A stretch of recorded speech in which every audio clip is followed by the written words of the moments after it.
Meu povo, graça e paz, bom dia para quem vai ver amanhã, boa noite. Hoje é sábado, dia 4 de julho, e amanhã é mais um domingo em que nós não podemos estar juntos lá no templo, mas estaremos enquanto igreja. E nós vamos partilhar a palavra de Deus. E para esse fim de semana, para que as nossas famílias reflitam na palavra, nós convidamos o seminarista Caio, que o povo aí já conhece. Ele teve uma semana atrás, né, com os jovens. Sim. Com os jovens, já pregou na igreja algumas vezes. E ele está aqui de férias. E como seminarista não tem férias, ele vai partilhar a palavra conosco. Então eu quero orar e desde já pedir que o Senhor te abençoe, que te dê paz, que nesse domingo você consiga parar a tua família em torno da palavra e viver a comunhão com ela. Senhor, muito obrigado por mais um dia. Muito obrigado pela tua graça, pela tua bondade sobre nós. Eu quero pedir que o Senhor abençoe o nosso irmão Caio, dê para ele do teu amor, derrame do teu favor, que ele consiga partilhar da tua palavra e que a tua palavra faça sentido aos nossos corações. Nós chamamos, nos rendemos a ti e pedimos que esse dia, Pai, que é o dia do Senhor, o Senhor possa ser propício mais uma vez, falar aos nossos corações, alimentar a nossa alma com a tua palavra, porque nós estamos sedentos de ti, nós precisamos ouvir a tua voz. Em nome de Jesus, amém. Amém. Caio, Deus te abençoe, fica à vontade. Amém. Eu vou sair aqui, gente, e o Caio vai ficar com vocês. Pois bem, meus irmãos, boa noite a todos os irmãos. Infelizmente, a gente se encontra hoje de uma maneira diferente, né? Mas continuamos louvando ao Senhor e agradecendo pela oportunidade, agradecendo ao pastor Daniel, ao conselho da igreja, pela oportunidade de estar aqui compartilhando um pouco da palavra de Deus pra gente nesse período tão difícil que nós vivemos. Então, gostaria de pedir aos irmãos para abrirem suas Bíblias em Mateus, capítulo 11, do verso 25 ao verso 30. Essa é uma passagem bem conhecida, uma passagem bem famosa das Escrituras, mas eu vou ler e os irmãos abram aí para vocês discutirem nos seus lares. Então a palavra de Deus diz assim: Por aquele tempo exclamou Jesus: Graças te dou, ó Pai, Senhor do céu e da terra, porque ocultaste essas coisas aos sábios e instruídos e as revelaste aos pequeninos. Sim, ó Pai, porque assim foi do teu agrado. Tudo me foi entregue por meu Pai. Ninguém conhece o Filho, senão o Pai, e ninguém conhece o Pai, senão o Filho, e aquele a quem o Filho o quiser revelar. Vinde a mim todos os que estáis cansados e sobrecarregados, e eu vos aliviarei. Tomai sobre vós o meu jugo, e aprendei de mim, porque sou manso e humilde de coração, e achareis descanso para a vossa alma, porque o meu jugo é suave e o meu fardo é leve. Vamos orar? Senhor Deus, muito obrigado, Pai, pela palavra bendita do Senhor, pela palavra de bênção, pela palavra de graça que o Senhor nos concede. Pai, em nome de Jesus, eu peço que o Senhor abra os nossos corações, abra também as nossas mentes e ouvidos para que a gente possa entender, Pai, o que o Senhor tem para falar para a igreja nessa noite, em nome de Jesus. Amém. Meus irmãos, hoje nós vivemos em um tempo atípico, né? Tenho usado sempre esse termo atípico, porque realmente é algo que a nossa geração como um todo, a gente nunca viveu algo tão grave que alcançasse o mundo por completo, né? Mas é o tempo que nós vivemos. Nós vivemos nesse tempo atípico, nesse tempo diferente, nesse tempo novo, né?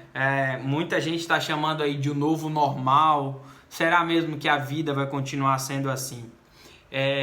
E também é claro e nítido para a gente de que mudanças é um período, né? Ou são períodos em que o nosso coração ele realmente se endurece, porque a gente tem dificuldade em mudar, a gente tem dificuldade para se adequar a algo novo, na qual nós não queremos, né? Porque na verdade nós não queremos isso, né? Nós não queremos culto assim. Nós queremos ir ao templo, louvar o Senhor todos juntos, tomar a Santa Ceia, participar de batismo, que nós não estamos participando. É nesse contexto todo em que a gente tem que aprender a viver agora, de um novo jeito, de uma nova maneira e com as possibilidades que nós temos. Infelizmente é assim. Infelizmente é assim. Alguns séculos atrás, a grande pergunta que os filósofos, os estudiosos e sociólogos faziam era o que era a vida. Hoje, a pergunta não é mais essa. A pergunta é como que a gente vai viver a vida agora. Como que a gente vive a vida a partir desse tempo que nós estamos passando, né? A gente sabe que é temporário, mesmo que esse temporário esteja se prolongando, mas continua sendo temporário esse tempo. E como é que a gente vive dessa maneira? E como é que as Escrituras respondem esse nosso anseio por viver dessa maneira agora, né? A gente sabe que na Bíblia não vai ter uma receitinha, em tempo de pandemia você vai viver assim, assim, assim. Não, isso não vai ter. O que a Bíblia traz e propõe pra gente são princípios divinos para nós humanos. Para nós vivermos em tempos de adversidade, de dificuldade e de tempo de pandemia ou qualquer tempo que seja assim. Para que a gente possa entender o texto, nós precisamos entender um contexto que está... O capítulo 11, ele se enquadra dentro de uma parte do Evangelho de Mateus que a gente chama de ensinamento e pregação de Evangelho do Reino. Aqui ele começa a pregar e a ensinar sobre o reino. Ele fala sobre o surgimento de uma oposição, do versículo 2 do capítulo 11 até o capítulo 13, verso 53. É aqui que se encontra o texto que está sendo imposto. É justamente aqui onde ele fala sobre ensinamento e pregação do Evangelho do Reino. E mais precisamente, o tema central aqui do versículo 25 até o versículo 30 é sobre o aceito. O que é esse aceito? É aceitar Jesus como essa pessoa enviada por Deus, como Messias. Ele é o profeta, ele é o que é falado em Gênesis 3,15 lá, que virá do descendente da mulher. É ele que é o que abençoará todas as nações, lá em Gênesis 12,3. Que essa mesma promessa continua em Abraão, Isaac e também continua em Jacó. Ele é o da linhagem de Davi. O próprio livro de Mateus, os evangelhos, ele é um livro que ele é escrito para judeus. E a proposta é justamente fazer uma defesa de que Jesus é o enviado de Deus para nós. Ele é o esperado. Ele é o que o profeta chama de o desejado das nações. Ele é o filho amado que vai tirar o pecado do mundo. Essa defesa que é importante para a gente entender esse contexto, porque no começo do capítulo 11 há uma rejeição dos judeus. E ele começa falando isso no versículo 11, né? Quando ele prega as cidades. E Jesus, ele não se alegra com o fato de eles não terem aceitado a pregação do evangelho e etc. E agora no versículo 25, ele começa realmente a fazer essa defesa, né? Porque Mateus é essa defesa de que Jesus é o enviado. É tanto que há uma frase que percorre totalmente, né? Como um tema que volta a aparecer vez por outra durante todo o evangelho de Mateus, que é a frase, entre aspas, tudo isto foi feito para que se cumprisse o que foi dito pelo profeta. Lembra? Os profetas diziam sobre o tempo em que o Messias viria. E agora esse é o tempo que se cumpriu. E esta frase, e eu vou repetir a frase, tudo isto foi feito para que se cumprisse o que foi dito pelo profeta, dizendo, 3 pontinhos, fechas aspas. Ela se repete 16 vezes no Evangelho de Mateus. Portanto, meus irmãos, é nítido de que Mateus tenta fazer essa defesa de que Jesus é o Messias, certo? Mas a primeira coisa que nós precisamos entender a primeira atitude, e o título dessa mensagem é quais atitudes são necessárias para viver uma vida com Cristo. A primeira delas é simples, reconhecer Jesus como a revelação para a nossa vida. Olha o que o texto aponta. E o versículo 25 começa, por aquele tempo exclamou Jesus. E que tempo é esse? É esse tempo de defesa de que ele era o Messias. Graças te dou, ó Pai, Senhor do céu e da terra. Aqui a gente já tem uma questão que eu costumo dizer que é engraçada, né? Mas é um grande paradoxo, um dos grandes paradoxos. Cara, em um tempo onde Jesus está sendo negado, onde a palavra dele está sendo negada, ele agradece a Deus pelo quê? É assim que o texto diz aqui: graças te dou, ó Pai. Ele agradece pelo quê? E aí ele continua falando, e ele diz que Pai é esse, que é Senhor do céu e da terra. E o que ele quer dizer aqui é: eu agradeço ao Pai que é soberano sobre tudo, que sabe todas as coisas, que Ele é o arquiteto, que Ele é o planejador, que Ele é o grande agente de mudança e que conduz o mundo de uma forma singular. É esse Deus. Agora, por que ele agradece? E o texto continua: porque ocultaste essas coisas ao sábio. Que coisas são essas? O reino. Essa é a parte que ele está pregando sobre o reino. E aí, ele é o Deus. O que o evangelista está falando aqui é que ele oculta o evangelho para aos sábios instruídos. E normalmente quando a gente pensa em sábios instruídos, por se tratar de evangelho, a gente está pensando só no fariseu, que está lá interpretando a lei e está colocando um jugo, uma lei muito maior do que aquilo que Jesus propriamente, ou que Deus revelou e que Jesus depois fala ali no Sermão do Monte. E que sábios são esses? Os sábios são os gregos. Os filósofos gregos, eles já estão dando sua interpretação do mundo. E os fariseus, por outro lado, também estão. Então, o que Jesus está falando aqui é justamente isso. Porque o Senhor ocultou a realidade do reino de Deus para essas pessoas, para os sábios instruídos. Mas o Senhor revelou aos pequeninos. Quem são os pequeninos? Os pequeninos não são as crianças. Os pequeninos não são os ingênuos. Mas os pequeninos são aqueles que resolveram ser pequenos em relação a Deus. Qual é o grande significado disso para a gente hoje? Meus irmãos, nós vivemos num tempo na qual todo mundo tem sua verdade, e essa verdade tem que ser ouvida, ela tem que ser obedecida e ela tem que ser verdade absoluta para todos. Todo mundo, e em detrimento também das redes sociais, elas colocam voz na boca de todo mundo, na qual em tempos anteriores não era assim que acontecia. Então, o que acontece hoje é o seguinte: todo mundo tem sua verdade, todo mundo tem seu jeito de viver e todo mundo acha que seu jeito de viver está certo. E a gente sabe que não é assim que funciona. A gente sabe que em um mundo onde tem tantas verdades, existe uma verdade que é absoluta, que é a verdade da palavra de Deus, que é revelada na Bíblia. Aqui, os pequeninos são essas pessoas que dizem bem assim: a minha vontade não. A minha vontade, ela é pequena. A minha vontade, ela não é verdadeira a ponto de dizer o que é bom e o que é ruim. Mas sim a verdade da palavra de Deus. Os pequeninos são os que dizem não ao que eu acho, e sim ao que Deus propõe para nós vivermos.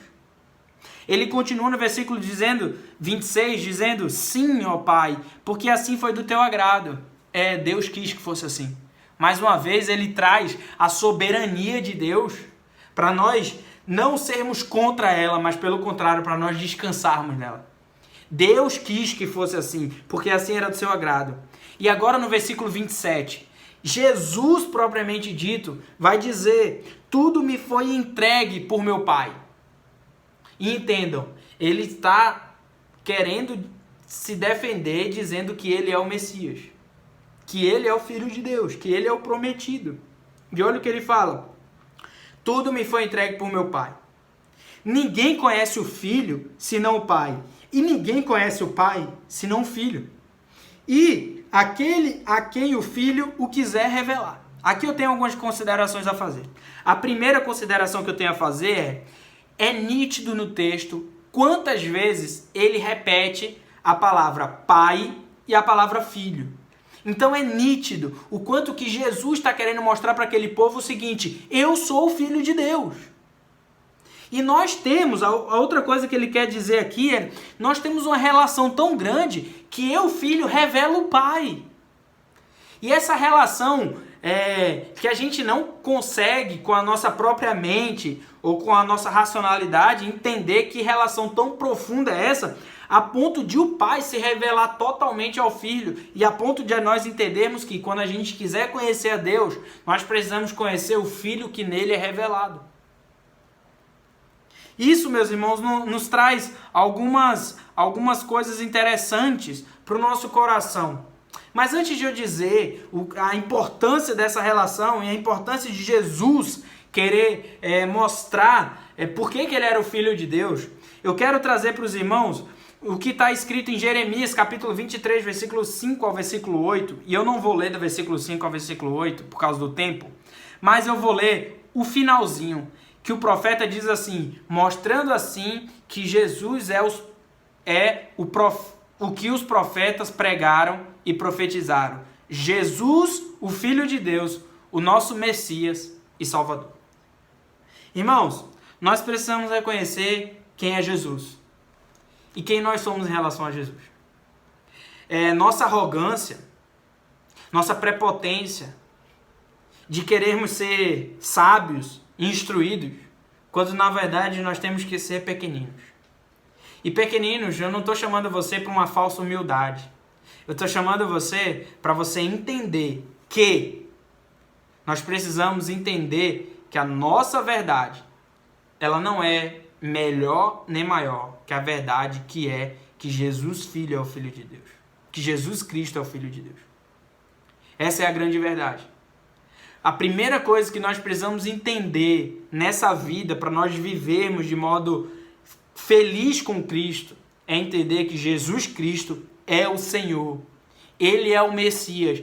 Ele é o nosso libertador. Ele é o nosso resgatador, como está lá em Ruth. Ele é o nosso Salvador. Que nós somos pequeninos, mas Ele nos tira do império das trevas e nos leva para o império da luz, da sua maravilhosa graça, da maravilhosa paz dele. Esse é o primeiro ponto.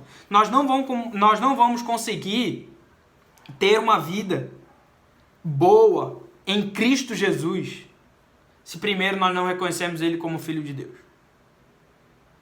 Nós somos pequeninos. Segunda coisa que ele coloca está no verso 28 ao verso 30, que é a segunda atitude que nós precisamos ter é colocar o jugo de Jesus. Colocar o jugo de Jesus. Irmãos, agora que nós reconhecemos que Jesus é a revelação de Deus, nós precisamos colocar o jugo de Jesus. Há uma lenda que diz que na carpintaria de Jesus, porque Jesus era carpinteiro, como seu pai José, na carpintaria de Jesus havia uma placa dizendo: o meu jugo é suave. Isso é uma lenda, né? Alguns teólogos colocam isso, mas é uma lenda, a gente não pode colocar, né?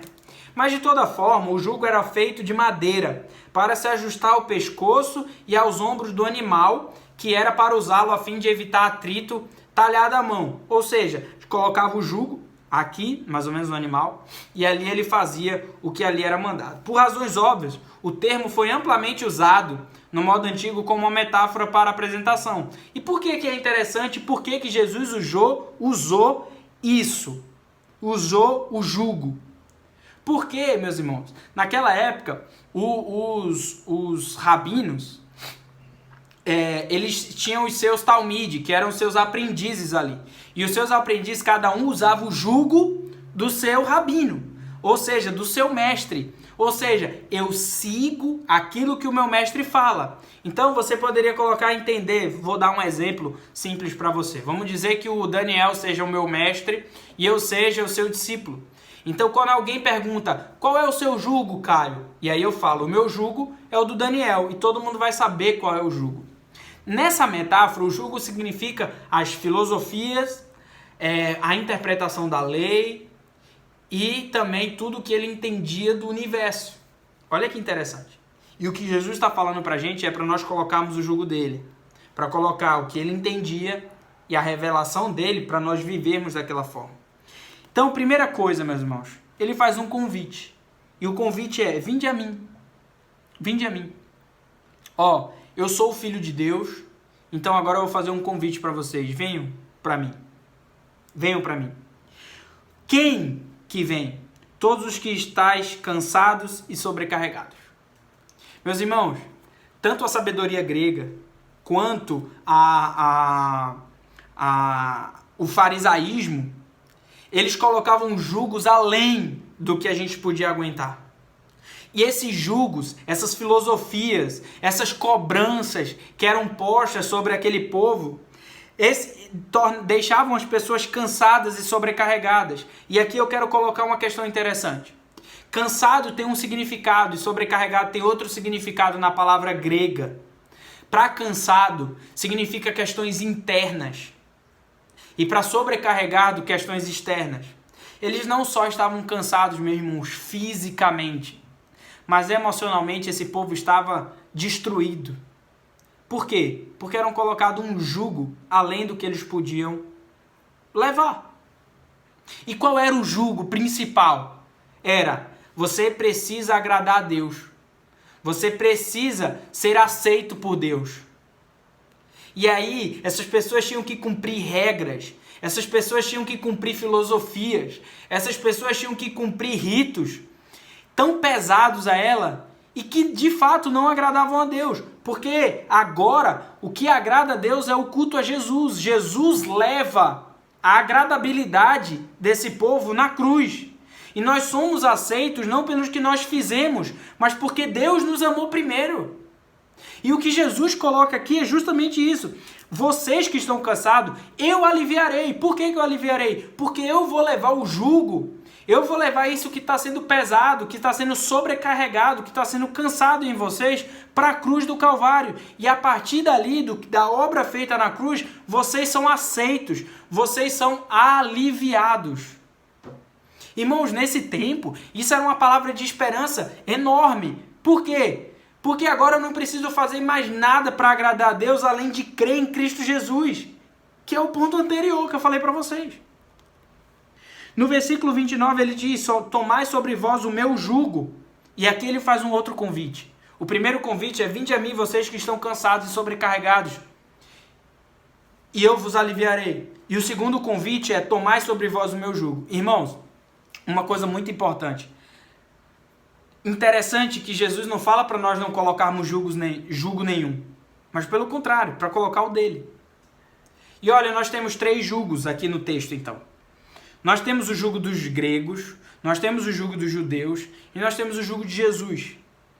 E aqui eu queria colocar para você o que seria hoje para a gente.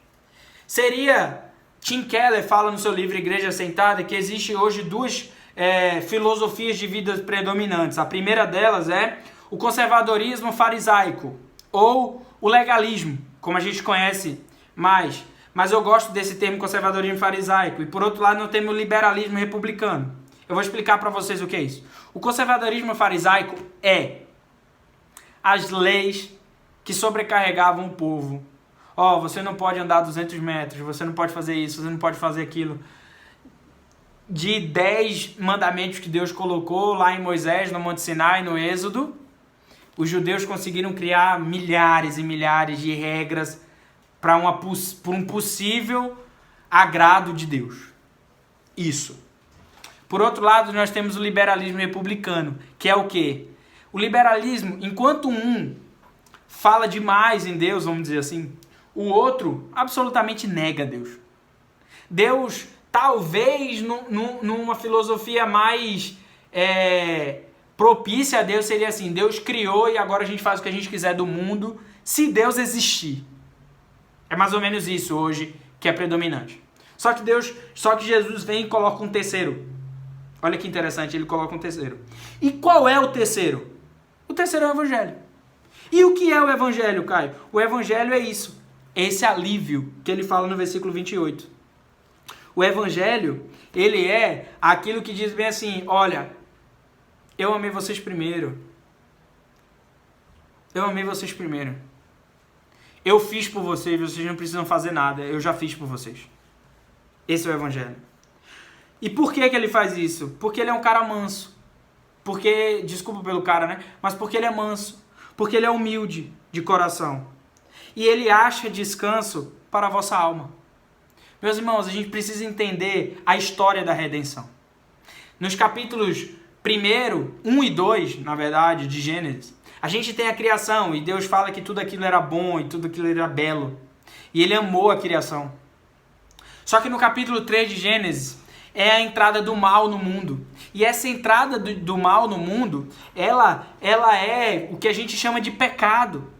E a partir dali, de Gênesis capítulo 3 até Gênesis capítulo 11, Deus amaldiçoa. Ali, interessante, é que ali começa a existir o medo, ali a gente tem que trabalhar, ali a gente tem que viver do suor do nosso trabalho.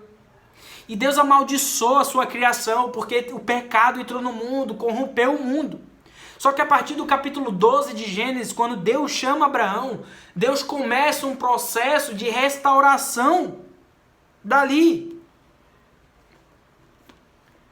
E Deus olha para aquele povo, cheio de pecados, sofrendo agora, e fala, eu vou enviar o meu filho. Isso está lá em Gênesis 3,15. Ali é o que a gente chama de proto-evangelho. Quando Deus vê todo aquele sofrimento humano lá no comecinho, ele já dá o remédio para a gente. E o remédio é Jesus Cristo. É o que vai nos aliviar, é o que nos vai dar descanso. Esse descanso, meus irmãos, ele é tanto terreno quanto eterno. Nós não podemos tirar essa visão de Mateus, de entender também de que a gente tem algo além daqui.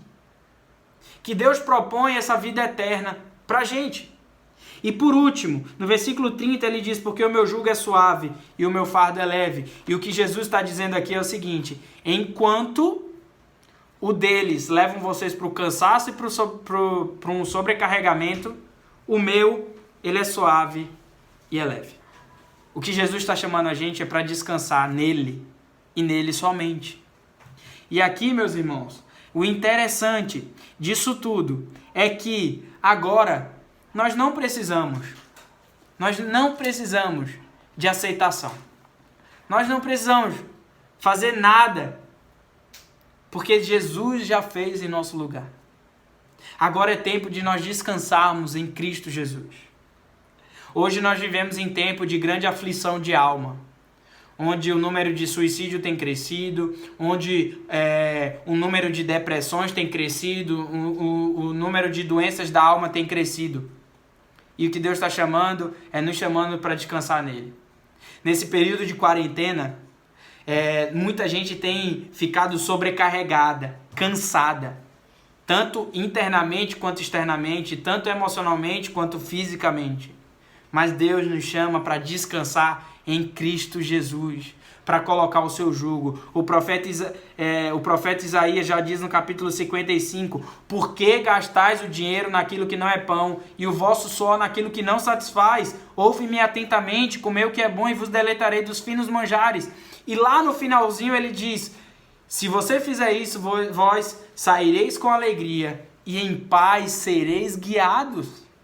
Os montes e os outeiros romperão em cântico diante de vós, e todas as árvores dos campos baterão palmas. Meus irmãos, Jesus nos chama para descansar, para colocar nossa alma nele. Nós não precisamos ser aceitos, nós não precisamos dessa aceitação toda que o mundo impõe para a gente. Nós não precisamos sermos aquilo que nós não somos, porque Jesus já disse que nós somos filho amado. Pronto, é descansar nisso. Meus irmãos, que nessa semana você descanse a sua alma e coloque nossa vida diante do Senhor. Lembrando, como que nós fazemos para termos uma vida feliz em Deus? Primeira coisa, reconhecer que Jesus é o Salvador. Reconhecer que Jesus é o enviado, é o Messias. E segunda coisa, é colocar o jugo de Jesus. É viver a partir do Evangelho. No entendimento que Deus, em Cristo Jesus, já pagou o que tinha que ser pago. E agora nós precisamos nos deleitar e descansar nele. Que Deus abençoe. Até mais.